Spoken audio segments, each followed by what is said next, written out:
Yo les postes, bienvenue dans cette nouvelle vidéo. On est encore une fois avec Nono. Salut Nono. Salut Sacha. Alors Nono, première information, Luis Campos envisage de faire un loft pour les joueurs indésirables et invendables. Même s'ils vont essayer de les vendre, il voudrait faire un petit peu un loft où il mettrait tous les indésirables. Ce serait un petit peu une menace pour dire soit vous restez là toute la saison à vous entraîner tout seul et vous ne jouerez pas une seconde, mais si vous voulez partir, on vous donne l'opportunité de partir. Est-ce que c'est une bonne chose de faire ce loft? Est-ce qu'on n'aura pas des problèmes avec ça? Eh ben, le love, ça sert à rien, Sacha. Parce que l'intérêt du club, c'est que ces indésirables partent. Et le loft, ils seront toujours là. Hein, et ça peut créer que le bordel. Donc il préfère très clairement s'entraîner toute l'année tout seul hors du groupe plutôt que de partir et de jouer dans un autre club. Ah, mais qu'est-ce que tu veux? La soupe, elle est bonne. Les mecs, ils veulent pas partir. Ils touchent des salaires exubérants. Donc, ils partiront pas. C'est bien ce que je pensais. Et ça a l'air de se confirmer. Bon, maintenant Nono, moi je vais te poser une question, je veux une réponse très claire. Une réponse très très claire. Est-ce que tous ces indésirables, ils ne peuvent pas progresser avec peut-être un entraîneur qui pourrait les faire progresser? Non, c'est terminé, ils ne valent plus rien. Mais non, parce qu'il y a une concurrence quand même qui est là. Et c'est des joueurs qui n'ont pas leur place. Donc maintenant, ils arrivent quand même à des âges assez élevés et ils progresseront plus. Et moi, je dis que c'est tout, on est en train de payer toutes les erreurs de Leonardo. Point final. Alors ils n'ont pas un âge si élevé que ça, hein. Franchement, Kerrer, Draxler, Sarabia, ils ont même pas la trentaine, tout cela. Normalement, à un moment Oui, donné. je suis d'accord, mais je vois pas pourquoi d'un seul coup, ça serait des bombes atomiques, ces mecs-là. Ils sont pas faits pour le PSG, tout simplement. Eh ben, tu seras pas d'accord avec moi, vous serez pas d'accord avec moi, mais je suis sûr qu'avec un entraîneur compétent, tu peux les faire progresser, ces joueurs-là. Ça s'est déjà vu dans plusieurs clubs. Pourquoi pas dans ce club-là? Je comprends pas. Par exemple, un Mossala, un Mossala, tout le monde l'a viré. Chelsea, la Fiorentina et compagnie, à Liverpool, c'est devenu un crack avec un entraîneur crack. Voilà. Ah ben, on est d'accord là-dessus, mais la seule différence, c'est que le Liverpool Football Club est un club bien géré avec un entraîneur qui commande. C'est ce que je te dis. Et au PSG, c'est pas la même. Voilà, Si tout tu as, simplement. les entraîneurs compétents et le staff compétent et les dirigeants compétents, je suis sûr que ces joueurs-là, tu peux en faire quelque chose.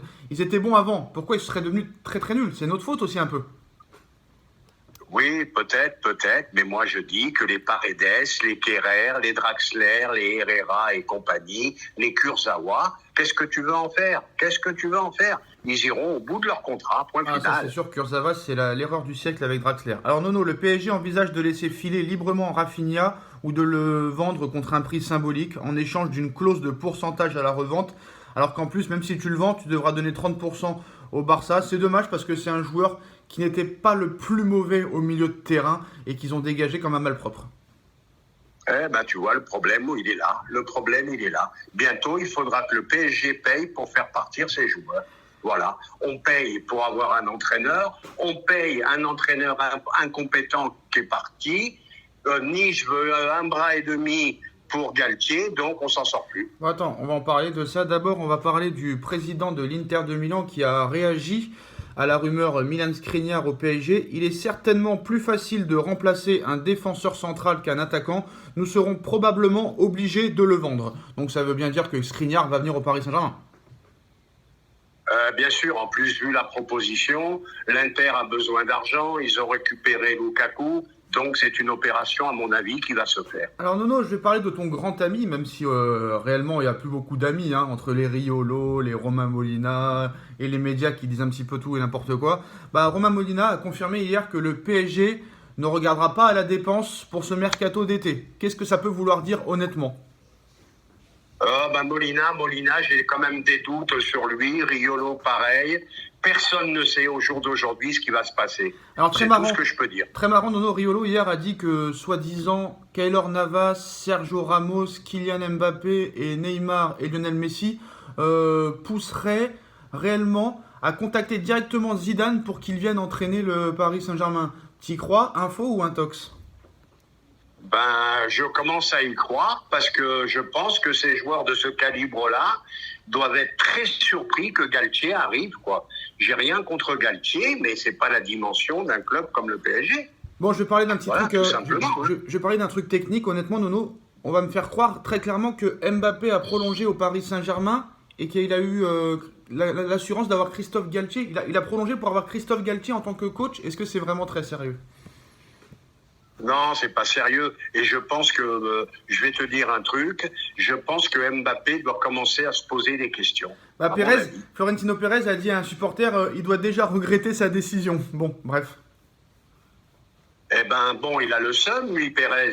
Mais moi, je suis pas loin de penser comme lui. Il doit se poser des questions. Mais moi en tout cas, Nono, Parce que pardon, je t'interromps, le grand chambardement, il a pas l'air d'aller très vite, hein. Bon, attention, on est quand même seulement mi-juin. Mais moi, ce qui m'énerve réellement, c'est que tu as l'impression très clairement que le PSG a volé Kylian Mbappé au Real, alors qu'il n'y a jamais mis les pieds. Il aura déjà mis un vent. En 2017 avec Monaco, parce qu'il le voulait déjà à l'époque, il a préféré le PSG. Et là encore, il leur met un vent. Je pense que c'est ça qu'ils n'arrivent pas vraiment à digérer. Oui, ils n'ont pas digéré. Ce qui n'empêche pas que, je dis et je répète, Mbappé doit se poser des questions. Par contre, Nono, juste... Qu'est-ce que tu veux? Paredes qui prolonge, on se retrouve avec Galtier comme entraîneur, il y a de quoi se poser des questions. Bon, attends, Galtier, on va en parler, c'est pas encore officiel, mais moi je voudrais parler un petit peu quelques secondes de l'histoire entre Noël Le Graët et Kylian Mbappé. Quelle honte ce Noël Le Graët, quelle honte de dire qu'il n'y a pas de racisme dans le football, alors qu'on a vu très clairement que Mbappé s'est fait insulter de tous les noms après son pénalty raté. D'ailleurs, même Mbappé a répondu à Noël Le Graët en expliquant très clairement que... Parce que Le Graët a dit hier que Mbappé, après son pénalty raté, ne voulait plus jouer pour l'équipe de France. Mais Mbappé a répondu... Ce n'était pas pour le pénalty, c'était surtout pour les problèmes de racisme. Parce que Le Graët a dit qu'il n'y a pas de racisme dans le football. Alors lui, ce gars-là, je pense qu'il a déjà Alzheimer. Hein. C'est une honte. Bah lui, il est temps qu'il s'arrête. Ça y est, il a atteint la limite d'âge. Comment il peut pas voir qu'il y a du racisme dans le football? Comment il voit pas les cris de singe dans le championnat italien et dans les autres championnats? Donc le mec, langue de bois sur langue de bois, mais c'est incroyable de pas dire oui, il y a du racisme dans le football. Bien sûr qu'il y en a. En tout cas, cette Coupe du Monde, moi je la sens pas du tout. Je sens que ça va faire comme la Coupe du Monde 2002 ou l'Euro 2004. Je la sens pas du tout cette Coupe du Monde. Je pense qu'ils vont être très vite éliminés. Je sais pas pourquoi je le sens comme ça. Après, c'est qu'un avis. Hein. Eh ben, c'est une Coupe du Monde différente, une Coupe du Monde qui va avoir lieu en hiver. Par contre, moi, je suis pas tout à fait d'accord avec toi. Je pense que ça va être une bonne Coupe du Monde parce qu'ils arriveront pas rincés comme d'habitude au mois de juin où les gars, ils en peuvent plus. Là, ils ont une bonne préparation. Non, mais je parle de l'équipe de France, Nono. Je pense que ça peut être une bonne Coupe du Monde. Non, mais je parle de l'équipe de France, du parcours de l'équipe de France. Je sens qu'ils vont pas aller loin. C'est mon avis. L'équipe de France, je suis quand même dubitatif. Je pense que malheureusement, ça peut être très très compliqué. Je sens que Deschamps est arrivé au bout de son chemin, j'ai l'impression. Oui, Deschamps la gagne, il est usé, il est comme les autres. Ça fait, je sais pas, 10 ou 12 ans qu'il est avec l'équipe de France. Il y a un moment, faut changer de cycle, hein, tout simplement. Maintenant, Nono, parlons sérieusement. Lundi 21 juin, toujours pas d'entraîneur officiellement. La reprise, c'est dans 2 semaines, jour pour jour. Alors, les dernières informations. L'OGC Nice réclame entre 8 et 10 millions d'euros pour libérer Christophe Galtier. Le PSG n'était pas disposé au début à proposer plus de 5 millions d'euros. La possibilité d'inclure des joueurs a été évoquée comme Dina Ebimbe ou Gassama, qui a été proposé, mais peu de chances que ça aboutisse vu leur valeur marchande. Mais à l'arrivée, alors d'après Fabrice Hawkins, qui n'est pas un média fiable, parce que lui avait annoncé le départ de Kylian Mbappé au Real Madrid et le lendemain Mbappé prolongé, donc à prendre avec des pincettes, mais le PSG aurait accepté de payer cette indemnité de près de 10 millions d'euros à Nice pour enrôler Christophe Galtier, mais bon, ça fait une semaine qu'ils acceptent tout, mais à l'arrivée toujours pas de Galtier en tant que coach. Est-ce que très clairement, je vais encore me répéter, mais c'est quand même assez bizarre que ça fait 2 semaines que Galtier, tout est d'accord, et qu'il ne soit toujours pas coach de ce club à 2 semaines de la reprise. Est-ce qu'il y a toujours une chance, très clairement, pour Zinedine Zidane? Très clairement. Alors là, je vais être sincère avec toi, je sais plus quoi penser. Tout ce que je vois, ça coûte 15 pour Pochettino. Nice en veut 8 pour Galtier. 10 même. C'est pour 10. Te dire... maintenant, tu me dis 10. Moi, j'étais resté à 8. Donc, 15 Pochettino, 10 pour Galtier. Tu vois un peu comment notre club, il est géré. C'est catastrophique. Et à mon avis, ils sont dans la merde parce qu'ils n'ont pas envie de payer 10 bâtons pour Galtier en plus, quoi. Voilà. Alors peut-être qu'il y a encore une petite fenêtre pour Zidane, j'y crois plus non plus. Et là, pour l'instant, je ne sais pas quoi te dire, je crois plus en rien là pour l'instant. Après, on sait pas, il y a aussi des tweets assez bizarres comme Carl Olive, tu sais, Carl Olive, l'ancien de Canal+, là, qui est maire de Poissy maintenant, qui lui aussi avait annoncé la prolongation d'Mbappé quelques jours avant, et là, qui nous lance un tweet aujourd'hui en disant « Il arrive ». Il arrive. Qu'est-ce que ça veut dire? Est-ce que ce sera Ousmane Dembélé? Parce qu'apparemment Dembélé, ça pourrait revenir en devant de la scène. Ou est-ce que c'est Zidane? En tout cas, on ne sait pas.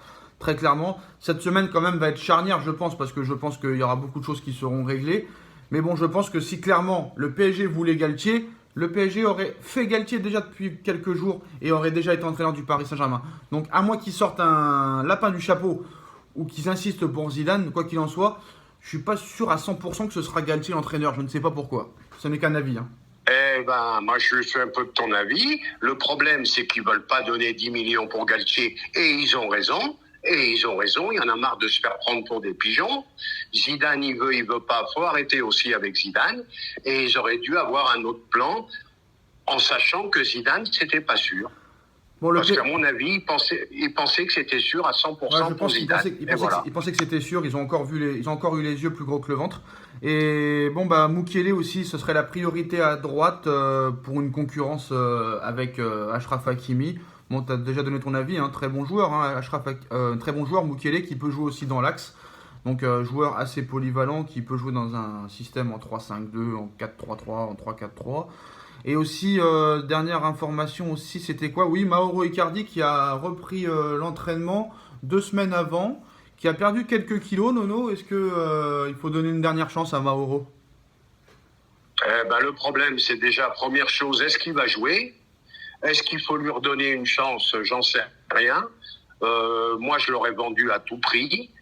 Parce que je vais te dire, et puis en plus, si c'est Galtier, avec un jeu de transition très rapide, il rentrera pas dans les plans. Hein. Bon, après, là, il a repris l'entraînement déjà, donc ça veut dire peut-être qu'il est motivé.